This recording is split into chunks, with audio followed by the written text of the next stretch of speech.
For 85 years, it's been the most famous chase in history. A cat, a mouse, and just this endless, brilliant symphony of slapstick chaos. But here's the thing. In a world that's overflowing with TikToks, sprawling cinematic universes, and AI-generated everything, this silent duo isn't just surviving, they're absolutely conquering. So that's the big question, isn't it? How? How does a brand that was born in 1940 completely dominate the 21st century? Well, the answer isn't just nostalgia. It's a brilliant, multi-pronged global strategy that's basically a masterclass for any legacy brand that wants to thrive today. Okay, let's dive into this. To really understand the whole strategy, we have to start at the very beginning, with the core of what makes Tom and Jerry so timeless. We've got to look at their unique DNA. And this quote just nails it. You don't need any translation, right? A chase is a chase, a frying pan to the face is funny in any language. So think of this silent, kinetic humor as the central hub, like the sun that every single one of their modern strategies radiates out from. And here's the real magic of that simple formula. It's not a limitation, it's a license for incredible strategic flexibility. You can change the setting, the art style, the technology, pretty much anything. But as long as you have that core dynamic of the chase, it's still unmistakably Tom and Jerry. So with that core DNA as our condition, let's look at the first pillar of their modern strategy. This is how they build on it, by taking that universal appeal and betting big on a classic Hollywood blockbuster. In 2021, they dropped this high-budget hybrid film. Now, what's really interesting here is the technology. They used some cutting-edge rendering to preserve that classic 2D feel of the characters, but then seamlessly integrated them into a modern 3D live-action world. It was a perfect bridge between the past and the present. And did that bet pay off? Oh, yeah, over $136 million at the worldwide box office. This wasn't just the nostalgia play. This proved the franchise still had massive theatrical drawing power and could pull in global audiences on the biggest screen possible. A big Hollywood movie is one thing, but this right here is where the strategy gets truly fascinating and, honestly, next level. They didn't just stop there. They started tailoring that universal DNA for specific high-value regional markets. The key concept here is glocal. It's a powerful idea. Think globally, but act locally. This is a huge deal because it allows Warner Bros. To make the IP feel less like some distant American export and more like a personal, lived experience for audiences all around the world. And to test this glocal idea, they ran two fascinatingly different experiments.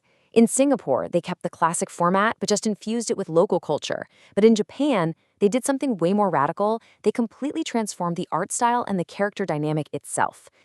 Looking at the Singaporean shorts, you can see how local culture becomes the engine for the gags. From the famously pungent durian fruit to the iconic Merlion statue, the setting isn't just a backdrop. The chase isn't just in Singapore, it's about Singapore. Okay, now pivot to Japan, and you see a totally different and even more audacious approach with the series Goko.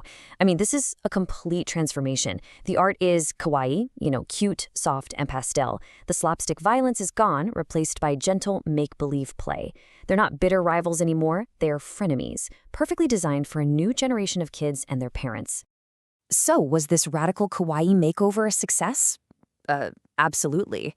The Japanese series has rocketed past 70 million views, with digital engagement that is a staggering 78% higher than other Warner Bros. Content. This proves that bold, local adaptation can yield massive rewards. All right, so we've got the Hollywood blockbuster and the targeted global experiments. The third pillar of the strategy pushes into a whole new dimension, building out a fully computer-animated universe. So enter a Chinese-American co-production called Forbidden Compass. Now, just look at these story elements. An astral compass, mega rats, a phoenix master. Yeah, we are a long, long way from a cat chasing a mouse around a suburban kitchen. And this is the crucial point to grasp. This leap into epic fantasy isn't just a new coat of paint. It's a deliberate strategic decision to build out the lore and create a cinematic universe that can compete head-to-head with other modern narrative-driven family franchises. Now, with all this radical innovation, CGI epics, Japanese anime, you might be thinking they're leaving their history in the dust. But that's the final and maybe the most brilliant piece of this entire puzzle. They absolutely are not. This is the brilliant balancing act. Even as they launch into new frontiers, they are meticulously serving their core nostalgic audience. You have streaming shows like Tom and Jerry in New York, delivering that classic 2D chaos, and definitive collector's editions that beautifully restore every single original short. And make no mistake, this momentum is not slowing down. This timeline shows that the multi-pronged evolution is locked in and accelerating, with a clear and very deliberate roadmap for the future. So when you put all of these pieces together, what do you get? You get a masterclass, a replicable 5-step blueprint for how to keep any legacy brand not just alive, but utterly dominant in the 21st century.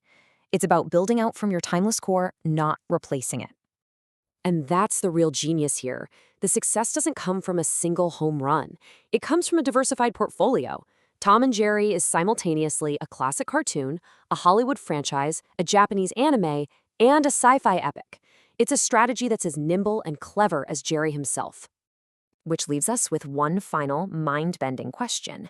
If this is what 85 years of evolution looks like, what could the world's most famous silent chase possibly become in another 85 years? On its way to a 170th anniversary, what's the next frontier?